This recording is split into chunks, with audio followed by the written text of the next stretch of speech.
Naruto को हम अक्सर उसके अमेजिंग जुत्सु फाइट्स और super emotional villain back stories के लिए याद करते हैं, लेकिन क्या आपने कभी सोचा है इस कहानी में एक और चीज है जो हमारी अपनी लाइफ से सीधा कनेक्ट करती है? वो है ह्यूमन रिलेशनशिप की सबसे मुश्किल फीलिंग, एक तरफा प्यार यानी वन साइडेड लव। और नारुतो ने इस रियलिटी को इतने अलग और गहरे तरीके से दिखाया है जैसे शायद ही किसी और एनिमी में ना दिखाया गया हो, कि अपने प्यार के लिए क्या कुछ नहीं कर सकते, जान दे भी सकती है और ले भी सकती है। आज हम इसी पर बात करेंगे और देखेंगे कि जिराया, ओबिटो और नारुतो के अधूरे या बदलाते प्यार ने हमें रियल लाइफ के बारे में क्या सिखाया। नारुतो की असली डेप्थ सिर्फ उसकी एक्शन या हार्ट ब्रेकिंग स्टोरीज पे नहीं है। इस एनिमे की एक बड़ी स्ट्रेंथ है ह्यूमन इमोशंस को ओपनली दिखाना, स्पेशली वन साइडेड लव को। जिस तरीके से नारुतो ने इस कॉम्प्लेक्स इमोशन को प्रेजेंट किया है वो हमें अपने ही रिलेशनशिप्स और फीलिंग से कनेक्ट करता है। ये एनिमे हमें दिखाता है कि कैसे बिना रिटर्न प्यार हमें इंस्पायर कर सकता है, कैसे वही प्यार ऑब्सेशन बनकर डिस्ट्रैक्शन ला सकता है, और कैसे वक्त के साथ प्यार का नेचर भी बदल सकता है। ये सिर्फ कैरेक्टर्स की कहानियाँ नहीं है, ये रियल लाइफ के लिए इम्पोर्टेंट लेसन्स है। सबसे पहले बात करते हैं जिराया और सुनाडे के बीच उस यूनिक गहरे प्यार की। ये सिर्फ एक छोटी क्रश या नॉर्मल अट्रैक्शन नहीं था, ये बिना शर्त के प्यार की एक बड़ी मिसाल थी।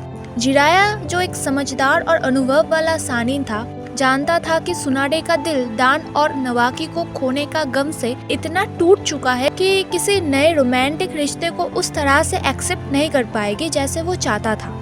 उन्होंने ये भी देखा था कि सुनाडे अपने ट्रॉमा को अल्कोहल और गैम्बलिंग के पीछे छुपाने लगी थी। उन्हें पता था कि उनका प्यार शायद कभी उस फॉर्म में वापस नहीं मिलेगा, लेकिन पेनफुल बात ने उनके प्यार को कभी कड़वा नहीं बनाया, नहीं उसने कभी गुस्सा दिखाया, बल्कि सुनाडे के लिए उनका प्यार उसकी लाइफ में एक हमेशा साथ रहने वाली, प्रोटेक्ट करने वाली और डीपली केयरिंग प्रेजेंस बन गया। वो हमेशा सुनाडे की खुशी और सेफ्टी चाहते थे, चाहे वो उसे चेयर करना हो, उसे समझाना हो या लिव विलेज के लिए अपनी जान रिस्क में डालना हो जिसे सुनाडे लीड कर रही थी।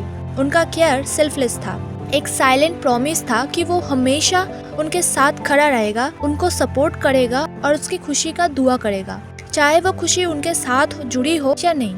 अपनी आखिरी हीरोइक पल तक जब उनकी सांसें रुक रही थी, उनके दिमाग में सुनाडे ही थी। एक ऐसे प्यार की यादें छोड़ गया जो इतना सच्चा और स्ट्रॉन्ग था कि उनको बदले में कुछ भी नहीं चाहिए था। लेकिन जब लास्ट टाइम जिराया सेंसे और सुनाडे की बात होती है तब लगता है कि सुनाडे के दिल में भी जिराया सेंसे के लिए थोड़ी तो फीलिंग्स थी जो कभी सामने नहीं आई, और शायद सुनाडे भी कभी खुल के कह नहीं पाई। शायद जिराया सेंसे का प्यार हमें क्या दिखाया? ये हमें बिना शर्त वाले प्यार और बिना मतलब के किसी के लिए अच्छा चाहने की असली खूबसूरती और स्ट्रेंथ सिखाता है। ये हमें दिखाता है कि सच्चा प्यार हमेशा रिटर्न या पॉजेस करने के बारे में नहीं होता। कभी कभी ये सिर्फ किसी के लिए बेस्ट चाहना होता है, चाहे वो बेस्ट आपके रिश्ते से जुड़ा हो या ना हो। जिराया सेंसे का कभी ना मिलने वाला प्यार हमें याद दिलाता है कि सच्चा प्यार सिर्फ केयर करने में, एक सपोर्ट बनने में और एक बिना किसी एक्सपेक्टेशन के दूसरे के लिए दुआ करने में सुकून पा सकता है। ये एम्पैथी, हिम्मत और कुछ पाने के बजाय कुछ देने में खुशी ढूंढने का एक इम्पोर्टेंट लेसन है। ये हमें बताता है कि किसी को दिल से चाहना आपकी अपनी लाइफ को भी बेहतर बना सकता है, चाहे वो प्यार एक तरफा ही क्यों ना हो। आसान है क्या ऐसी मोहब्बत करना जिसके बदले मोहब्बत ना मिले? It's the most beautiful feeling in the world. एक तरफा प्यार की ताकत ही कुछ और होती है, और रिश्तों की तरह तो लोगों में नहीं बढ़ती। सिर्फ मेरा हक है इसमें, सिर्फ मेरा। जिराया सेंसे के प्यार के बिल्कुल ऑपोजिट हम ओबिटो के रिन के लिए प्यार की डेंजरस और सैड जर्नी देखते हैं। यंग ओबिटो के लिए रिन सिर्फ एक टीममेट नहीं थी, वो उसकी रोशनी थी, उसका मोटिवेशन थी, उसके वर्ल्ड का मेन पार्ट थी। वही थी जिसने उस पर विश्वास किया जब कोई और नहीं करता था, जिसने उसके ऑकवर्ड नेचर के पीछे एक हीरो देखा था। जब उसने रिन की पेनफुल मौत अपनी आंखों के सामने देखी तो ये स्ट्रॉन्ग प्यार सिर्फ दर्द में नहीं बदला, ये एक पागलपन जैसे ऑब्सेशन में बदल गया। उस मोमेंट के शॉक ने उसकी रियलिटी को तोड़ दिया और रिन के लिए उसका प्यार समझने और एक्सेप्ट करने की जगह एक डेंजरस प्लान का फ्यूल बन गया। मदारा ने उसके दर्द का फायदा उठाया, उसे मैनिपुलेट किया और उसके ग्रिफ को अपने प्लान के लिए यूज किया। उसने महसूस किया कि दुनिया ने उसे धोखा दिया है और मदारा के इन्फ्लुएंस में आकर और उसने डिसाइड किया कि वो पूरी सिस्टम को ही मिटा देगा। उसका गोल बन गया इन्फिनिट सुक्योमी के जैसा एक फेक सपनों की दुनिया क्रिएट करना, जहां वो रिन के साथ दोबारा मिल सके बिना किसी दर्द और लॉस के। ओबिटो का ये प्यार हमें रियल लाइफ में क्या दिखाता है? ओबिटो की स्टोरी क्लियरली दिखाता है कि कैसे एक सच्चा प्यार जब उसमें एक्सट्रीम लॉस और रियलिटी को एक्सेप्ट ना करने की जिद आ जाए तो वो एक बुरी और डेंजरस पावर बन सकता है। ये हमें वार्न करता है कि पुराने सपनों से चिपक के रहना, दर्द से भागना और सब कुछ कंट्रोल करने की कोशिश करना आपको खुद भी डिस्ट्रॉय कर सकता है और दूसरों के लिए भी थ्रेट बन सकता है। उसके जर्नी हमें ये समझाती है कि दुख को सही तरीके से प्रोसेस करना कितना इम्पोर्टेंट है। पॉजिटिव तरीके ढूंढना जरूरी है और ये हमें समझना जरूरी है कि सच्चा प्यार चाहे वो यादों में ही क्यों ना हो, हमेशा ग्रोथ और पीस की तरफ ही ले जाता है, ना कि किसी बदले और रिवेंज की तरफ। जब प्यार अपने सेल्फिश डिजायर्स और कंट्रोल की भूख से मिल जाती है तो वो सिर्फ एक खोखला सपना ही रह जाता है। और फाइनली नारुतो के सकुरा के लिए स्टार्टिंग के फीलिंग्स बिल्कुल सही है। ये पूरा सीरीज में कैरेक्टर डेवलपमेंट समझाने के लिए जरूरी है। जो शुरुआत में एक तरफा और थोड़ा फनी लगता था वो एक टिपिकल क्रश था।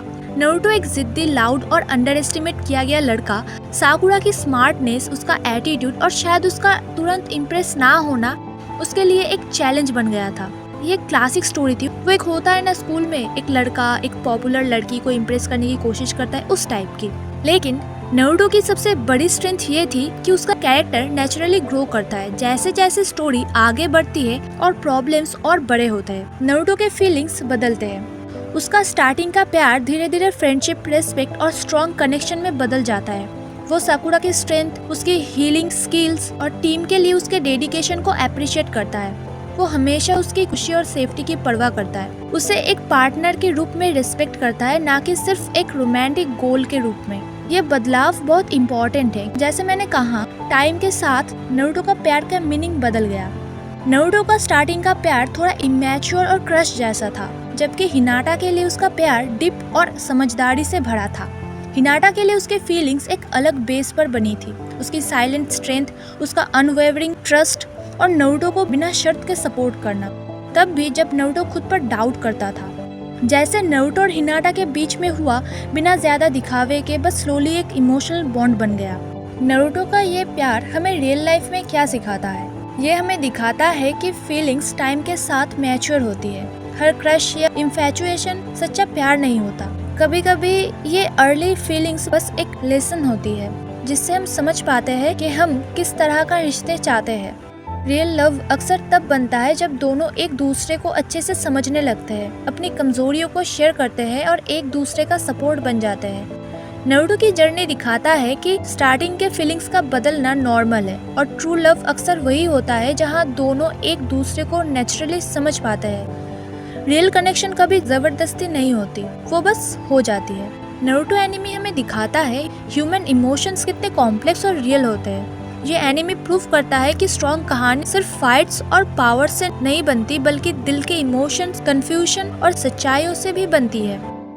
ये एनिमे हमें ये सोचने पर मजबूर करता है कि कैसे प्यार, चाहे वो किसी भी फॉर्म में हो, हमारी लाइफ और हमारे रिश्तों को शेप करता है ना?